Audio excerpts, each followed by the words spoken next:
The gavel came down twice before anyone realized what had just happened.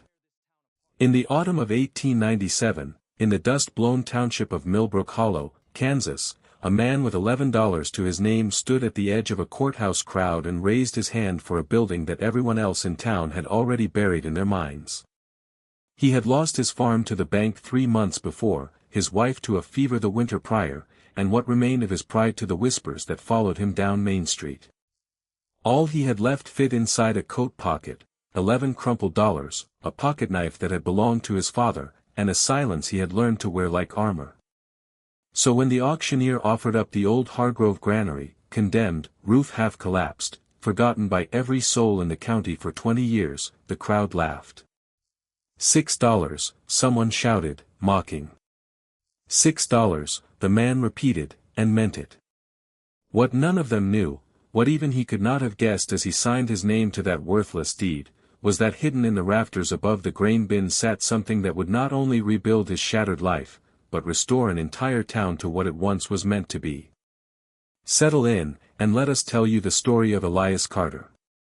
If a story like this one has ever reminded you that worth is not always visible at first glance, consider staying with us until the end, and if you believe in it, let the channel know by subscribing before we begin.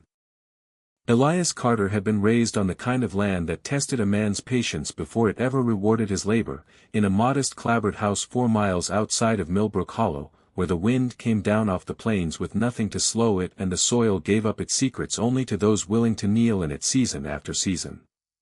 His father, Thomas Carter, had been a blacksmith by trade and a farmer by necessity, a broad-shouldered man with hands scarred from forge and furrow alike, who believed that a thing thrown away by one man was very often a thing another man simply had not yet learned to see. It was a lesson he repeated so often that young Elias grew up hearing it the way other children heard scripture, in the shape of small parables, delivered while father and son worked side by side. A bent nail could still hold a board. A cracked wheel rim could still be reforged. A neighbor's broken plow, left to rust in a ditch, could feed a family for a winter if a man was willing to put in the sweat to make it whole again. Elias absorbed this not as philosophy but as instinct, the way a boy absorbs the rhythm of his father's hammer strikes, until it became something closer to faith. His mother, Ruth, had been the reader in the family, a schoolteacher's daughter from Ohio who had followed her husband west with a trunk of books she refused to leave behind, and it was from her that Elias learned his letters, his numbers, and a particular fondness for the old stories of the region, the tales of the first settlers who had broken this ground, the founding families whose names still marked the creek beds and the church pews. She would tell him, on evenings when the wind rattled the windows, about Josiah Hargrove, the man who had built the very granary that would one day change Elias's life, though of course neither of them could have known it then. Hargrove had been among the first to settle Millbrook Hollow in the 1850s, a quiet, exacting man who had built not just a granary but, in a sense, the spine of the town's early economy, storing the harvests that kept families fed through hard winters before the railroad ever came close enough to matter. He had died before Elias was born, without children, and the granary had passed through a tangle of distant relations and unpaid taxes until it simply stopped belonging to anyone at all, sinking slowly into disrepair at the edge of town like a tooth the whole mouth had forgotten. Ruth kept, tucked among her husband's account books, a slim volume of her own writing, a kind of informal history of Millbrook Hollow she had assembled from conversations with the older settlers before they passed, and she would read passages of it aloud to Elias on quiet evenings, her voice softening whenever she reached the sections concerning Hargrove, whom she described, based on the recollections of women who had known him, as a man who trusted almost no one with money but who had never once, in 20 years of running that granary, shorted a farmer a single bushel he was owed. There had been talk, she told her son, of a schoolhouse the town was meant to have, promised in the earliest days of the settlement and paid for, in part, by the very farmers who used Hargrove's storehouse, and then somehow never built, the whole matter quietly dropped and rarely spoken of again by the time Ruth herself arrived in the territory. It had always struck her as strange, she admitted, that so promising a plan could simply evaporate without a single soul in town seeming to know quite why, and she would sometimes end the story there, shaking her head slightly, leaving the mystery hanging unresolved in the lamplight the way an unfinished hymn hangs in the air after the organ stops. Elias, young as he was, absorbed the strangeness of it without understanding why it mattered, filing it away in the same part of his mind where he kept his father's parables about bent nails and cracked wool rims, not knowing that one day the two lessons, his mother's unanswered question and his father's stubborn faith in overlooked things, would meet inside the very walls his mother had described. Elias grew into a young man known less for cleverness than for steadiness, the kind of quiet competence that neighbors trusted with their tools and their secrets in equal measure.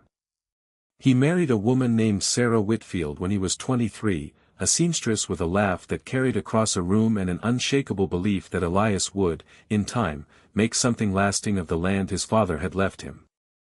Together they worked that farm through 11 years of marriage, through good harvests and lean ones, through the loss of 2 infants who did not survive their first winters, through every hardship the prairie offered without complaint, because complaint had never been the language either of them spoke. Sarah kept a small ledger of her own, not of money but of moments, the date the first crocus came up each spring, the year the creek flooded and they lost the henhouse, the winter Elias mended half the county's harnesses because no one else could afford the blacksmith in town. It was, in its own modest way, a record of a life built patiently, brick by brick, the same way his father had taught him to build everything else. What Elias carried forward from all of this, more than any single skill, was a conviction that had settled into his bones long before he ever needed it, that value did not announce itself loudly, that the most important things in a life or a town were very often overlooked precisely because they did not look important, and that a patient, careful man could find worth where an impatient one saw only ruin. It was a conviction that would, in the years ahead, be tested more severely than he ever could have imagined, and it was the very thing that would eventually save him. The trouble began, as trouble so often does in farming country, with weather no man could control and a debt no man could outrun. The drought of 1895 settled over that stretch of Kansas like a curse, cracking the earth into a map of dry veins, withering the wheat before it ever headed, and forcing Elias, like half his neighbors, to borrow against the following year's harvest just to keep the household fed and the horses shod.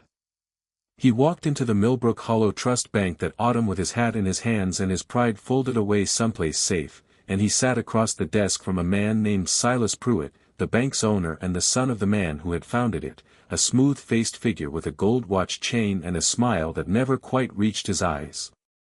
Pruitt extended the loan without hesitation, almost eagerly, at terms that seemed reasonable enough to a desperate man in a desperate season, and Elias signed the papers with the same trust his father had taught him to extend to anyone who had not yet given him reason to withhold it. The following year brought no relief.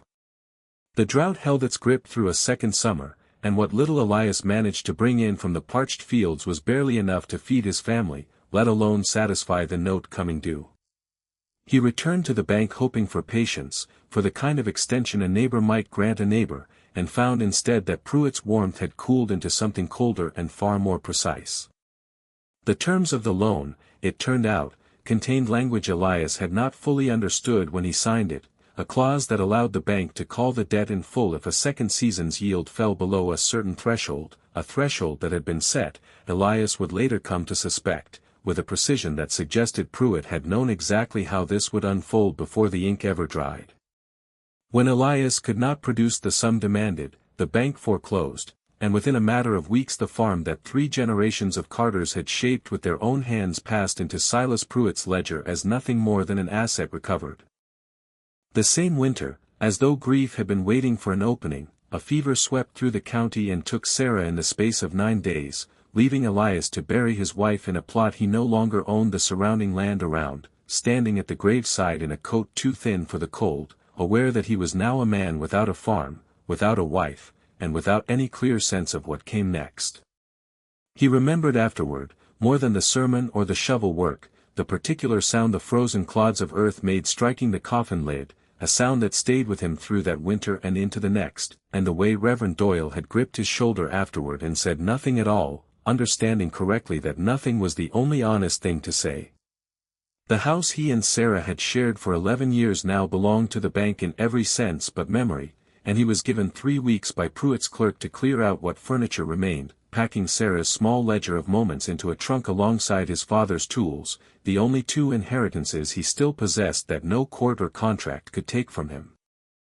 The neighbors who had once waved to him from their wagons now looked away when he passed on foot, not out of cruelty exactly, but out of the particular discomfort that hard times provoke in people who fear the same thing might befall them, and the town's sympathy, such as it was, curdled quickly into a kind of quiet dismissal. Elias Carter, they said to one another, had simply run out of luck, as though luck were a well that could be emptied and never refilled. He took a room above the feed store, a narrow space with a single window that looked out over the alley and a stove that never quite drove the chill from the corners, and worked what odd blacksmithing jobs came his way, shoeing horses for men who once would have called him neighbor and now called him only when their regular smith was unavailable. He watched the $11 he had managed to save dwindle a little further with every week that passed, counting it some nights by lamplight the way a man counts something he is afraid to lose, until the morning the county posted notice of a courthouse auction, tax-forfeited properties, sold as is, to be liquidated for whatever they might bring. He had not planned to attend at all. It was the mention of the granary, buried near the bottom of the auction notice printed in the Millbrook Hollow Gazette, that stopped him. Hargrove Granary and adjoining lot, condemned, sold as is, and something in him, some echo of his mother's stories and his father's stubborn faith in the overlooked, drew him down to the courthouse steps on a gray October morning with his coat buttoned against the wind and his $11 folded carefully in his breast pocket.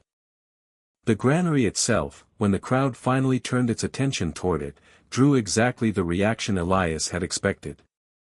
It sat a half-mile from the town square on a weed-choked lot, a tall timber frame structure with a roof that sagged like an old horse's back, its siding gray and split from decades of unbroken weather, one whole corner leaning at an angle that suggested it might finish collapsing on its own before anyone bothered to tear it down. Men in the crowd made jokes about it, good for kindling, someone offered, and another suggested it might make a fine home for the rats that had likely already claimed it. The auctioneer, a brisk man named Coswell who clearly wanted to move past the property as quickly as possible, opened the bidding at a token sum simply to close out the county's books. When Elias raised his hand and said $6, the laughter that followed was not unkind exactly, but it was the laughter of people who believed a foolish man was about to make himself more foolish still. No one else bid against him. The gavel came down, and just like that, for $6 and the cost of the deed transfer, Elias Carter owned the most useless piece of property in Millbrook Hollow. He walked out to it that same afternoon, alone, with the low sun cutting long shadows across the weeds, and let himself in through a door that hung from a single hinge. Inside, the air smelled of dust and old grain and the particular mustiness of wood that had spent 2 decades absorbing rain through a broken roof, and dust motes turned slowly in the shafts of light that came down through the gaps above, drifting the way ash drifts over a dying campfire. Somewhere above him a mourning dove startled at his footsteps and beat its way out through a gap in the roofline, and for a long moment Elias simply stood in the doorway and let his eyes adjust, feeling, not for the first time that year, the particular loneliness of standing inside something enormous and empty. The main floor was mostly bare, save for a few rotted grain bins collapsed in on themselves like exhausted animals and the skeletal remains of a hoist system Josiah Hargrove had once used to move sacks up into storage, its rope long since rotted away and its iron wool frozen with rust. But Elias found himself less interested in the floor than in the framework above him, the great hand-hewn beams that still, remarkably, held the structure together despite everything the years had thrown at it, notched and pegged in a style he recognized from his father's own descriptions of the earliest timber work in the county, joinery cut by hand before anyone in this part of Kansas owned a proper mill. He had learned enough from his father to recognize good work when he saw it, the particular honesty of a joint cut to last rather than merely to hold, and something about the craftsmanship of those rafters, the care in their placement, made him want to look closer, the way a man is drawn to examine a stranger's face that reminds him, without quite explaining why, of someone he once knew. It was while he was up on a ladder he had dragged in from the lot, testing the soundness of the beams before he committed to any repairs, that his hand brushed against something that was not wood. Tucked into a notch where 2 rafters met, wrapped in a length of oilcloth gone stiff and brittle with age, was a bundle no larger than a loaf of bread, wedged so carefully into the joint that it had clearly been placed there on purpose, and placed to stay hidden. Elias's pulse quickened in a way it had not in months. He worked the bundle free with careful fingers, climbed back down, and set it on the dusty floor in a patch of fading light, and for a long moment he simply looked at it, aware in some instinctive way that whatever was inside that oilcloth had been waiting a very long time for someone patient enough to find it. When he finally unwrapped it, what he found was not the treasure a more excitable man might have hoped for, but something that would prove, in time, to be worth far more, a leather-bound ledger, its pages foxed and brittle, and beneath it, folded in a separate square of cloth, a small collection of gold coins that Elias guessed, even in the dim light, to be worth several $100s, more money than he had seen in one place in all his life. But it was the ledger that held him longest, because the handwriting inside, careful and slanted, identified its author on the very first page as Josiah Hargrove, and the entries that followed were not simple accounts of grain and coin. They were something closer to a confession, written by a man who had understood, near the end of his life, that he was the only one who knew a truth that mattered a great deal to the town he had helped build. Elias read late into that night by lantern light in his rented room above the feed store, the wick burning low as the hours passed and the alley outside fell silent, and what emerged from Hargrove's careful, aging hand was a story none of Millbrook Hollow's living residents had ever heard. In the years before his death, Hargrove had grown deeply distrustful of a man named Ezra Pruitt, Silas Pruitt's father, who had arrived in the territory with ambitions of building a bank and had, according to Hargrove's account, quietly diverted a portion of the town's shared grain storage fund, money that farmers across the county had pooled together, through the granary itself, to build a proper schoolhouse for their children, a project that had been promised and never delivered. Hargrove had confronted Ezra Pruitt privately, had been rebuffed, and rather than risk a public scandal that he feared would fracture the young town or simply be denied and buried by a more powerful man's word against his own, he had done what a cautious man does with the truth when he does not yet know how to use it safely. He had written it all down, gathered what gold he could recover of the missing fund on his own initiative, hidden it where he trusted only patience and time to reveal it, and waited for circumstances, or a worthy successor, to bring the matter to light. He had died before that day came. The ledger detailed names, dates, sums, and a final, aching line that Elias read 3 times before setting the book down: "May whoever finds this use it not for himself, but for the children this town was meant to raise."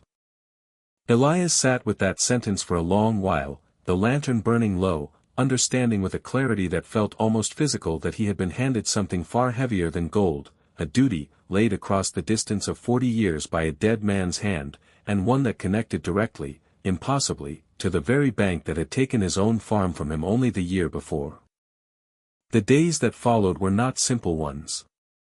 Elias understood, even before he made his first careful inquiry at the county recorder's office, that a story like this, surfacing now, would not be welcomed by everyone in Millbrook Hollow, and least of all by Silas Pruitt, whose family's standing in the town rested in no small part on the memory of his father as an honest founding citizen. When word began to travel, as word always does in a small town, no matter how carefully a man tries to hold his tongue, that Elias Carter had found something of value in the old Hargrove Granary, the whispers shifted quickly from mockery to something sharper and more calculating.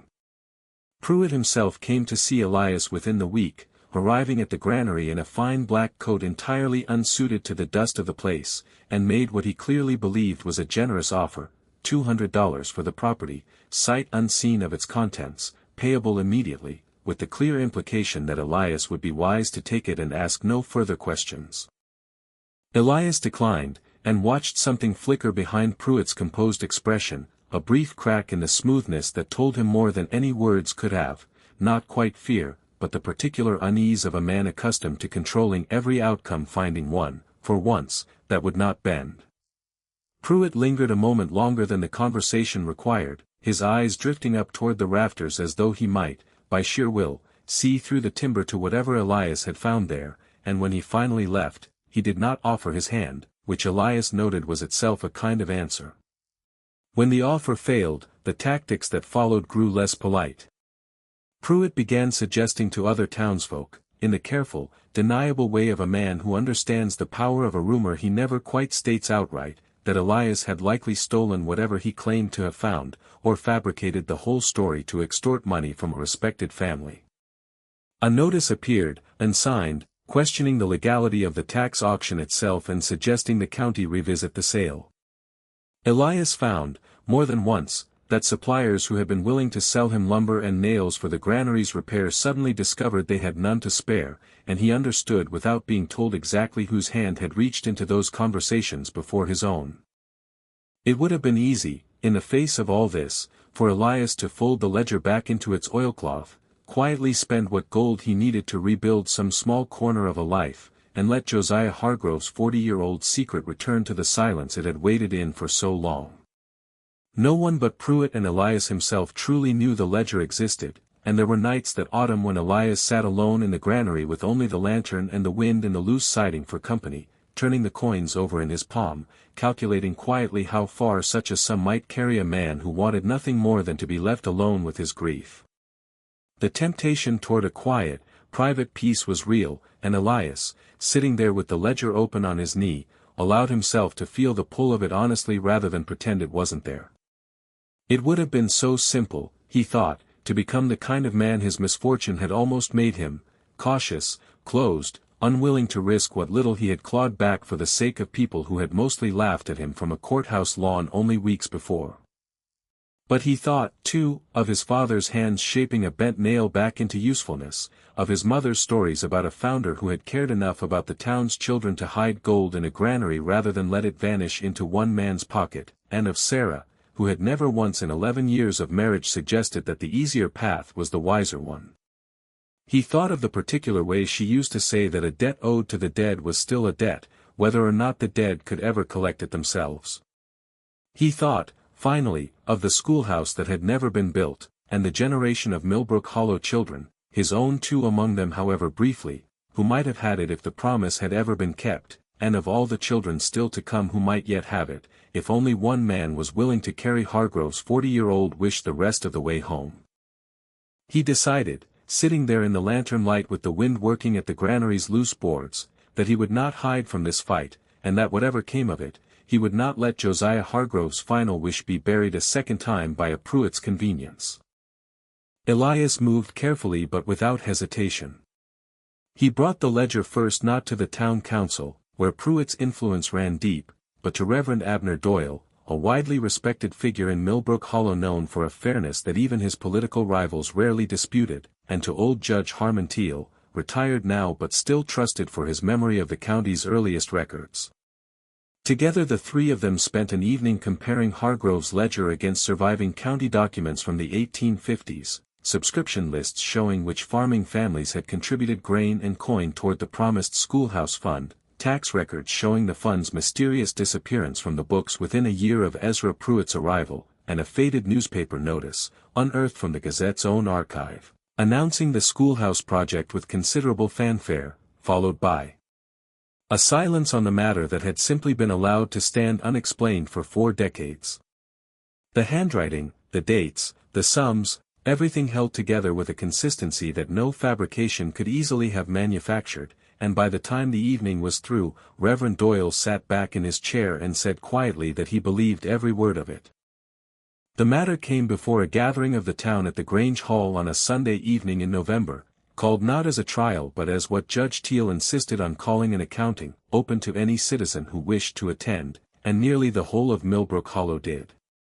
Elias stood at the front of that hall, a man many of them had laughed at only weeks before, and read Josiah Hargrove's ledger aloud in a voice that did not waver, laying out names and figures with the same careful precision his father had once used to explain why a broken thing was still worth the fixing. Silas Pruitt sat near the front, his composure fraying visibly as entry after entry aligned with records that could not easily be dismissed, and when Judge Teal finally asked him, before the assembled town, whether he had any explanation for the fund's disappearance from his family's own early ledgers, Pruitt found that 40 years of inherited respectability could not answer a question that plain honesty had always been waiting to ask. He offered no real defense, because there was none to offer, and the silence that followed his stammering non-answer was, in its own way, judgment enough. No court in the territory would likely have pursued a case built on a dead man's 40-year-old confession, and Elias never sought one, but the town's memory, once corrected, proved a harder sentence than any judge could have handed down, and within a season Pruitt standing in Millbrook Hollow had eroded past any hope of quiet repair, his bank's business drying up as families who had once trusted him without question began, one by one, to look elsewhere. Elias, for his part, did not keep the gold. He met again with Reverend Doyle and Judge Teal and, honoring the final line of Hargrove's ledger as plainly as if the old man had spoken it aloud to him, placed the recovered funds toward the very purpose they had been meant for all along, joined soon after by contributions from families across the county who, hearing the story, wanted some part in finally finishing what their grandparents had started. Farmers who had once laughed at Elias on the courthouse lawn now sought him out at the granary itself, some offering lumber, others offering the labor of their own sons on weekends, as though the town, having been shown one long-buried debt made right, wanted urgently to settle a few of its own. Ground was broken the following spring on a modest schoolhouse at the edge of town, built with lumber Elias himself helped mill and nails he himself helped forge on the same anvil his father had once used, the ring of his hammer carrying across the lot each morning as the walls rose board by board through that summer. It was, by the accounts of those who remembered it, a modest building in the end, one room, a good stove, glass windows that caught the morning light, but it stood exactly where the town's earliest promise had said a schoolhouse should stand, and above its door, at Reverend Doyle's quiet insistence, a small carved plaque was mounted bearing two names rather than one, Josiah Hargrove, founder, and beneath it, in smaller letters, the man who kept his word. Silas Pruitt did not attend the dedication that autumn, though it was said he watched the gathering from a distance, alone, from the window of a bank whose ledgers, once so trusted, would take a generation to earn that trust back. It is worth remembering, now, how this all began, with a crowd of laughing men on a courthouse lawn, watching a man they had already written off raise his hand for $6 on a building nobody else believed was worth the walk across the lot to inspect. They saw ruin. They saw a fool doubling down on his own bad luck. What none of them could see, because it is rarely visible from the outside, was the patience a hard life had carved into that particular man, the quiet conviction, inherited from a blacksmith father and a reading mother, that value does not always announce itself, that the things a town discards are sometimes simply waiting for someone willing to climb the ladder and look closer. Elias Carter did not find a fortune in that granary so much as he honored one that had been waiting, faithfully, in the dark for 40 years, for exactly the kind of man who would not spend it on himself. He rebuilt his own life in the process, took up blacksmithing again in a proper shop by the following summer, was welcomed back into the town's daily rhythms not as an object of pity but of quiet respect, courted no second marriage but found himself, in time, surrounded again by the kind of steady friendship he had feared he'd lost forever. He stood, some years later, at the schoolhouse door on its first day of classes, watching children file in past a plaque bearing a dead founder's name and his own, and thought of Sarah, and of the two small graves beside her, and allowed himself, for the first time in a long while, something that felt almost like peace. He understood at last that his father had been right about more than bent nails and broken plows, that a life, like a granary, could sit condemned and forgotten and still hold something worth saving in its rafters, if only a man was willing to climb up and look. The most important things, it turned out, really were the ones a careless eye passed over. Thank you for spending this time with us and with Elias Carter's story. If it moved you, we would be grateful if you shared it with someone who might need the reminder that worth is not always loud, and that patience has its own quiet rewards. Before you go, we would love to know, what is a time in your own life when you found real value in something everyone else had already written off? Tell us in the comments, we read every one. Until next time, stay close.